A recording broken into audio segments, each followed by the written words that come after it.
بسم الله الرحمن الرحیم. نن زموږ د قرآن پاک د ترجمې سبق نمبر 30 ته اوله سپاره شروع ده او رکوع نمبر 7 ته.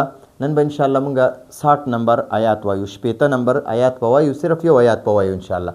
اول تلاوت کو، د هغې نه پس به بیا لفظي ترجمه او مختصر تفسیر کو. اعوذ بالله من الشیطان الرجیم، بسم الله الرحمن الرحیم. وإذ استسقى موسى لقومه فقلنا اضرب بعصاك الحجر فانفجرت منه 12 عينا قد علم كل أناس مشربهم كلوا واشربوا من رزق الله ولا تعثوا في الأرض مفسدين صدق الله العظیم.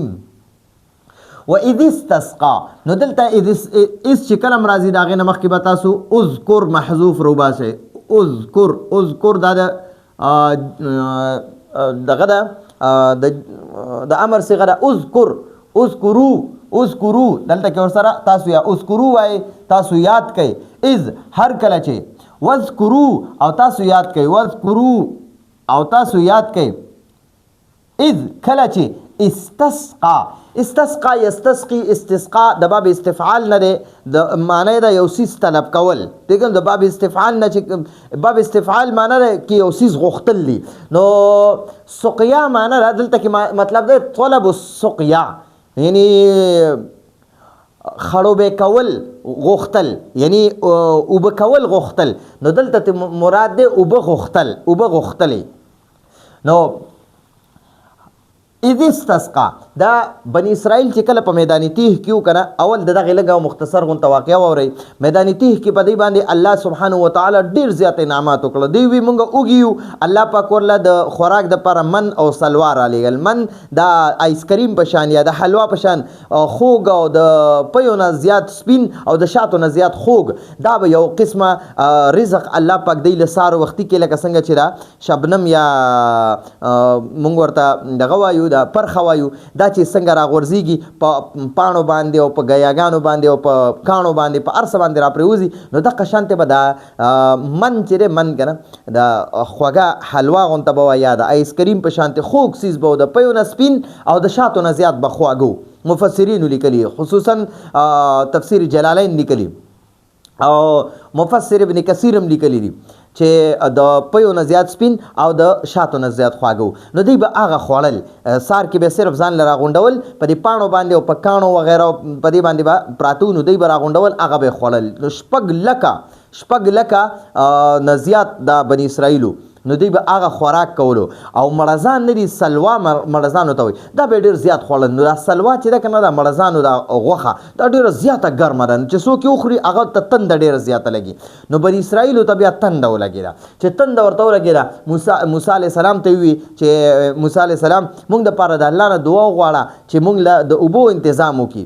نو دلته کې هغه واقعه ده، دلته کې وایي وإذ او اذکر محذوف رو بس، وذکرو او تاسو یاد کړئ. اذ کله چې استسقا اوبه غوښتلې موسی علیه السلام، کله چې موسی علیه السلام اوبه وغوښتلې لقومه د خپل قوم دپاره، د الله نه یې اوبه وغوښتې چې الله زما د قوم له ته من او سلوا ورکې، نو دوی ته تندم لګېږي. نو ته ورله اوس د اوبو انتظام وکړي. ځکه میدان تیه کې وادي سینا کې هغه تش یو دشت و بیابان، یو غټ میدانو چې 6 لکو نه زیات بني اسرائیل پکې اوسېدل.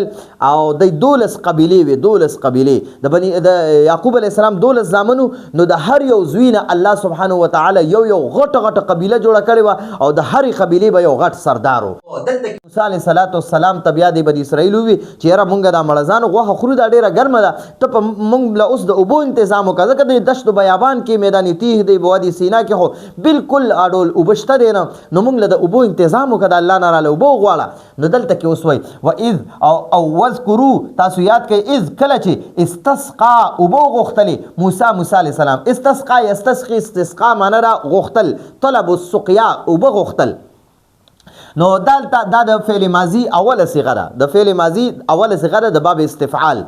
استسقى يستسقي استسقاء استفعل يستفعل استفعال باب استفعالنا نو دا اصل کې استسقيا يستسقي استقياء ٹھیک شو استسقاء نو وبغختل نو استسقاء دا د فعل ماضی اوله صيغه ده، د دې معنی ده اوبه غوښتلې.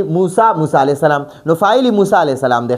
موسی علیه السلام اوبه غوښتلې د الله پاک نه لقومه د خپل قوم د پاره. د لام جاره معنی د پاره او قوم ته وای او ها چې ده ها ضمیر موسی علیه السلام ته راځي دی، یعنی چې د خپل قوم د پاره موسی علیه السلام اوبه غوښتلې، د خپل قوم د پاره موسی علیه السلام اوبه غوښتلې. نو بیا ورته الله پاک اوس فرمای وای بیا الله تجویز ورکو، الله پاک تجویز ورکو چې ته داسې کار وکړه نو ستا یو معجزه به هم د بني اسرائیلو ته ښکاره شي او بیا به دغه به شي دوی ته به اوبه میلاو شي. نو فقلنا، اوس دا قلنا دا د جمع متکلم صيغه ده د فعل ماضی. الله پاک فرمای وای فقلنا، نو مونږ وویل، مونږ وفرمایل، مونږ وویل اضرب دا د امر صيغه ده، معنا ده ته ووخه. اضرب ته ووخه موسی علیه السلام ته الله پاک وای مونږ موسی علیه السلام ته وی چې ته ووخه بعصاک په خپله همسا، په خپله همسا. عصا کونټۍ ته وای، کونټۍ ته ما ورته رالیږي یعنی کونټۍ، په کونټۍ باندې. او که معنا ده خپل، موسی علیه السلام ته وای ته په خپله کونټۍ، ته په خپله کونټۍ کاڼې ووخه. الحجر، حجر کاڼي ته وای. نو الله پاک فرمایي فقلنا، نو موږ ورته وفرمایل اضرب ته ووخه، ای موسی علیه السلام ته ووخه بعصاک په خپله کونټۍ، په خپله امسا الحجر کاڼې. نو بعض مفسرین وایي چې په دې کې د الف لام استغراقي دی او بعض وایي چې نه دا الف لام په دې کې دغه دی یعنی جنسی دی. ٹھیک شو. نو دلته د دې کاڼي نه مراد کم یو کاڼی دی. نو بعض وایي چې یاره هر یو کاڼی ته مراد دی، چې بعض مفسرین وایي هر یو کاڼی ته مراد دی. الله پاک موسی علیه السلام ته وایي چې ته کم یو کاڼی هم دغلته پروت وي په هغې کونټۍ ووخه، د هغې نه به چشمه جاري شي، دی به ترې اوبه څکي. او اکثر مفسرین وایي د دې کاڼي نه دلته کې د الف لام عهد یعنی دا الف لام چې دی دا خاص د پاره راځي، هغه الفاظ نه استعمالومه ځکه عوام هم دا ترجمه اوري، نو کوشش کو چې آسان الفاظ استعمالو. نو دلته ته خاص کاڼی مراد دی، اکثر مفسرین وایي خاص کاڼی ته مراد دی. نو خاص کاڼی کم یو دی؟ نو اوس تفسیر جلالین وایي وهو فر بصوبه، دا هغه کاڼی دی چې موسی علیه السلام نه کپړې تختولې وې. دا بني اسرائیل چې دي که نه اوله مختصر قصه واورئ، د کاڼي دا قصه واورئ. نو بني اسرائیل چې دی به بربند لامبل او بې حجابه به لامبل، حیا وغیره به نه کوله. موسی علیه السلام به دی بني اسرائیلو سره نه لامبل او په هر پیغمبر کې الله پاک ډېرو زیات حیا ایښې وي. نو موسی علیه السلام به چېرته لرې لاړو او یو ځای کې به اوبو ته داسې ډوبې اوبو ته چې زیاتې اوبه به وي هغې ته به ورکوشو. نو چې کله به کوزېدو نو موسی علیه السلام به خپل څادر ځان نه تاو کو او اوبو ته چې دا سړی لږ لږ کوزېږي نو دا ورو ورو خپل څادر اوچتوي، بس بیا چې بالکل اوبو کې ډوب شي نو دا څادر اوچت کې بار چېرته کېږي. نو موسی علیه السلام هم دا خپلې کپړې کوزې کړې او خوا کې کاڼی پروتو په غاړه په کاڼي باندې کېښودی او موسی علیه السلام هغه اوبو ته ورکو شو. نو بني اسرائیلو سره به موسی علیه السلام نه لمبل، نو د بني اسرائیلو په موسی علیه السلام باندې یو تهمت غونته کې لګولو چې یاره موسی علیه السلام چې دی دا ټیک نه دی، دا د سړو هغه صفات پکې نعوذ بالله نشته دی. نو موسی علیه السلام په دغه خبره باندې بیا ډېر الله پاک دغه کاڼی چې دی که نه دا کاڼی الله پاک بس مقرر کړی دی دپاره چې موسی علیه السلام په کاڼي باندې کپړې کېښودې. موسی علیه السلام لامبل چې بیا یې وکته کاڼي کپړې وتښتولې. نو تفسیر جلالین کې لیکلی دي، دا چې کوم صاحب جلالین دی هغه لیکلی دي وایي وهو فر بثوبه، هغه دغه کاڼي د موسی علیه السلام نه کپړې وتښتولې. نو موسی علیه السلام بیا د اوبو نه راووتو، څوک خو ونه. نو موسی علیه السلام ورپسې منډې والې، چې منډې والې بس یو بني اسرائیلي ولیدو او د کاڼي الله پاک اراده هم دغه وه چې د بني اسرائیلو کې یو کس د موسی علیه السلام وویني چې هغه باندې بیا دا ګمان نه کوي چې یاره دکې د سړو هغه دغه نشته دی، طاقت نشته، یا د سړو صفات پکې نشته. نو بیا هغه کاڼي چې کله یو بني اسرائیلي ولیدو بس کاڼی ودرېدو، چې کله ودرېدو بس بیا د موسی علیه السلام ته کپړې واغستې، هغه یې واچولې او کاڼی هم ځان سره اوچت کو. نو هغه مفسرینو لیکلی دي وهو مربع، دا کاڼی چې و که نه دا مربع شکل کې و، یعنی چوکور غونته کې و، څلور ګوټه غونته کې و.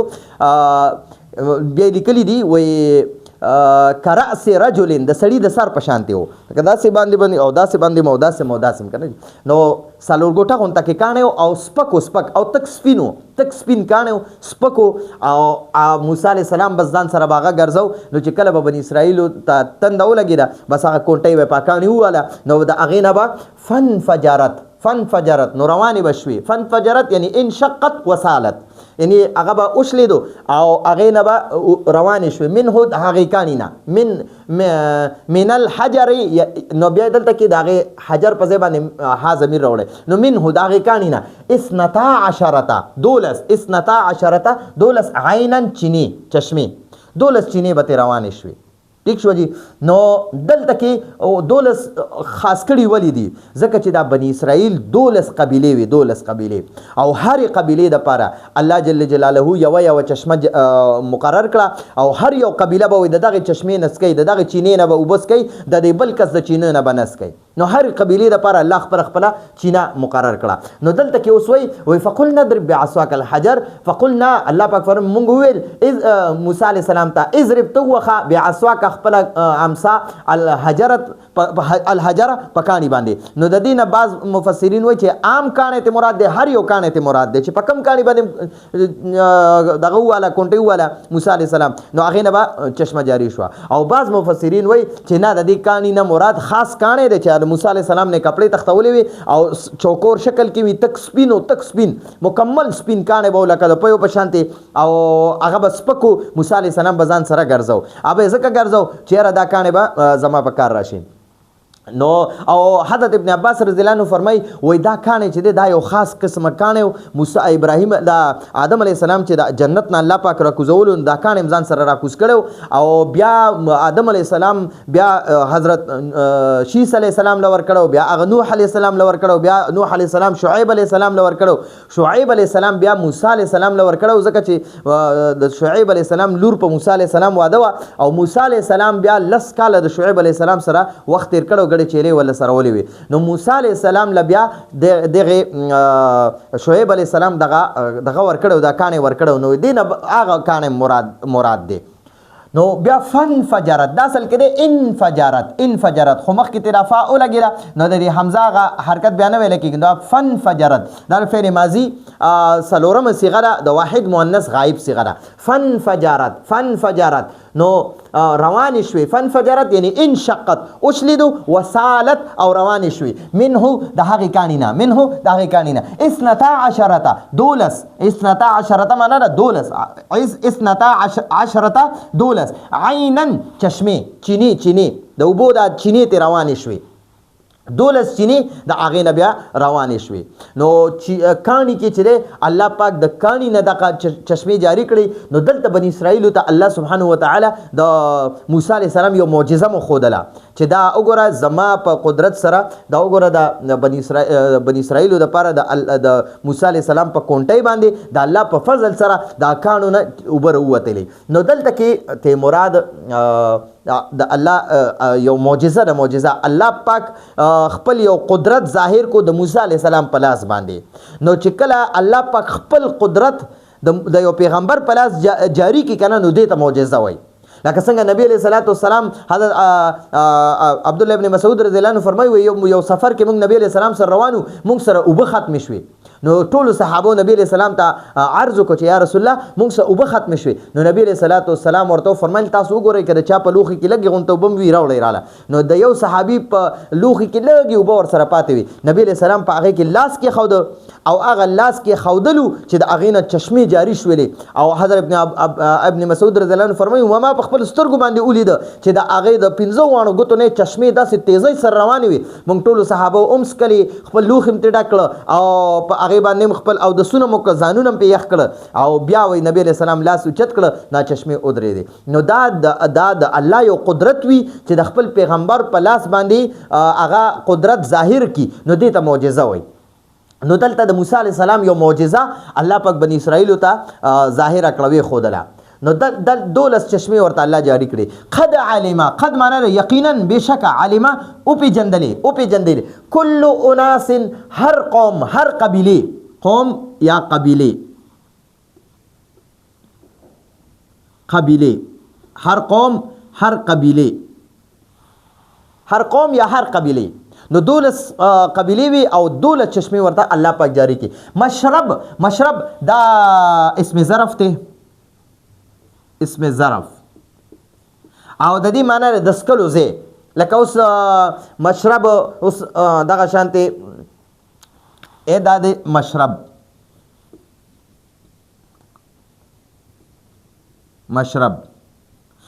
معنی د سکلو زه اسم ظرف ته. مشرب اسم ظرف ته او د دې معنی د سکلو زه.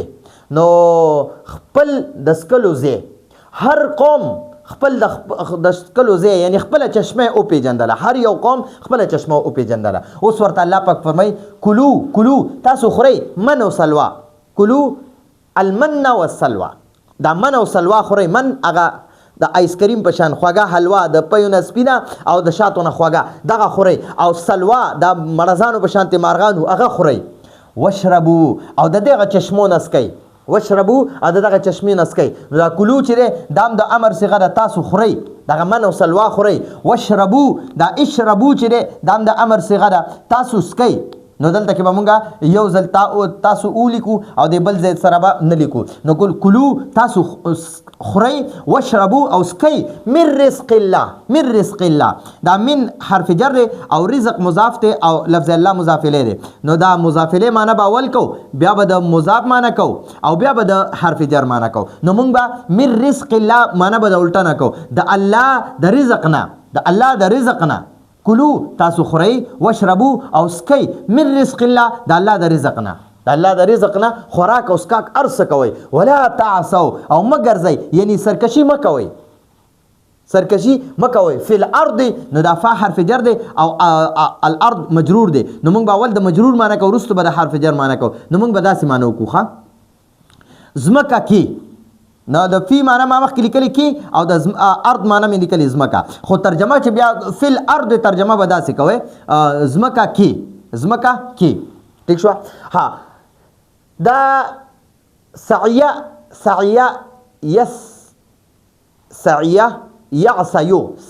یعصیو د باب سمع یسمعون چې شي نو بیا د دې معنی سرکشي کول.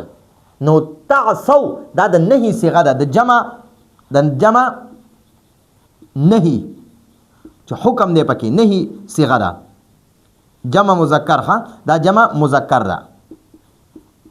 د دې معنی ده تاسو سرکشي مکوئ، تاسو فسادی مکوئ. فی الارض ځمکه کې مفسدین فساد کوون کې پشان، تاسو فساد کوون کې او په ځمکه کې فساد مکوئ، فساد مخوروئ.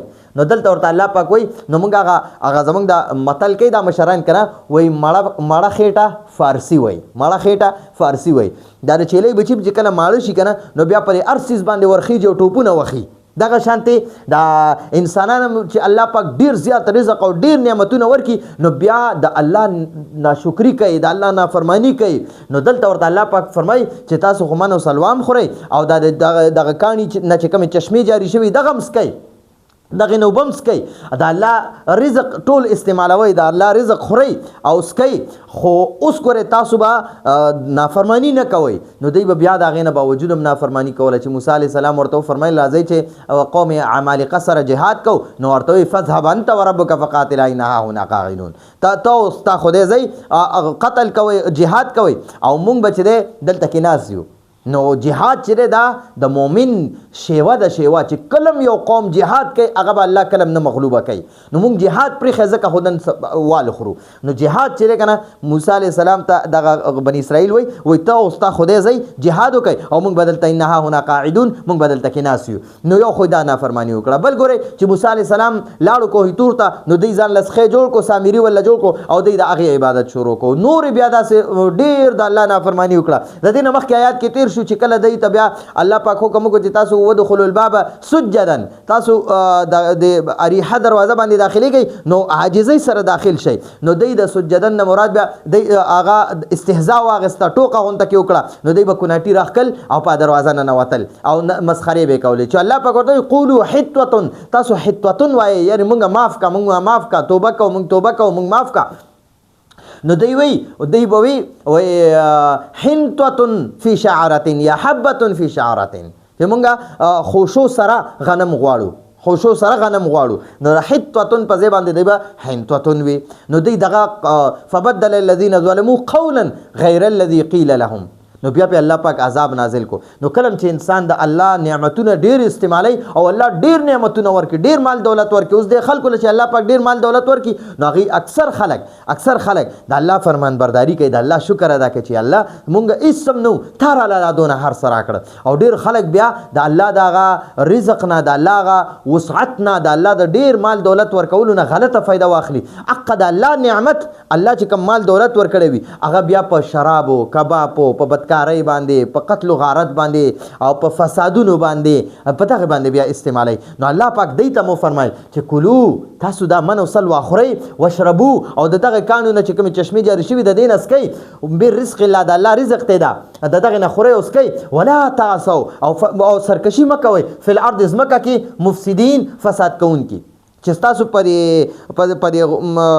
خټه کې چې کم فساد خور شوی دی نو تاسو په ځمکه کې دغه فساد مه کوئ ولا تعثوا فی الارض مفسدین ستاسو په مزاج کې چې کم فساد دی نو دا تاسو په ځمکه کې مه کوئ دغه سرکشي په ځمکه کې مه کوئ نو دا اوس وګورئ واقعات هم درته پکې وي او ترجمه لفظي مو شوه او ورسره تفسیر مو شو اوس په مختصر لفظي ترجمه وکړو وذکروا او تاسو یاد کړئ اذ کله چې استسقا او بو غختلی موسی علیه السلام لقومه د خپل قوم لپاره فقلنا نو مونږ وویل الله پاک فرمایي نو مونږ وی اضرب ته وخه ای موسی علیه السلام ته وخه بعصاک خپل امسا خپل کونټي الحجر پکانی ته د امسا پکانی باندې وخه فانفجرت نوروان شوی منه داغی کانینا اثنتا عشرتا دولس عینن چشمی چینی قد علم یقینا او پی جندلی کل اناس هر قوم هر قبیله مشربهم د خپل